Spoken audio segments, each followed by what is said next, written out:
اعوذ باللہ من الشیطان الرجیم، بسم اللہ الرحمن الرحیم۔ اللہ سے اصل محبت تو اس کے فیصلوں پر راضی ہونا ہے، دل کی خواہش ہو یا نہ ہو، دل بنانے والے کی مرضی کو سب سے مقدم رکھنا چاہیے۔ نمازیں سکون دینے لگتی ہیں جب ہم ان کو وقت پر ادا کرنے لگیں۔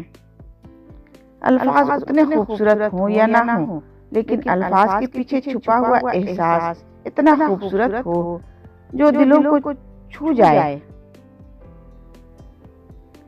زندگی خوبصورت خود بخود نہیں بنتی، بلکہ حسن و اخلاق کی اینٹوں سے تعمیر کرنا پڑتی ہے۔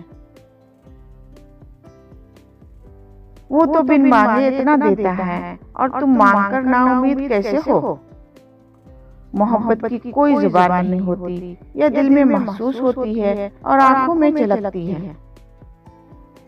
خود کو اتنی اہمیت دو کہ لوگ ترسیں تمہیں پانے کو۔ زندگی کا سب سے زوردار تھپڑ بھروسہ مارتا ہے۔ جو کسی کا برا نہیں چاہتے ان کے ساتھ کوئی برا نہیں کر سکتا۔ لوگوں سے امیدیں انسانوں والی رکھیں، فرشتوں والی نہیں۔ انسان جس شخص کے لیے دل سے مخلص ہو وہ اس کو کہیں نہ کہیں دکھ دیتا ہے۔ قرآن دلوں کو سکون بخشنے والی کتاب ہے۔ لوگ اس دنیا میں ہر چیز بہتر سے بہتر چنتے ہیں سوائے لفظوں کے۔ دکھاوے کی حد تک ہر بندہ بہترین ہے، ہر سلجھا ہوا انسان کہیں نہ کہیں الجھا ہوا ہے۔ بعض رویوں کا مداوا رویہ ہی ہوتا ہے، الفاظ نہیں۔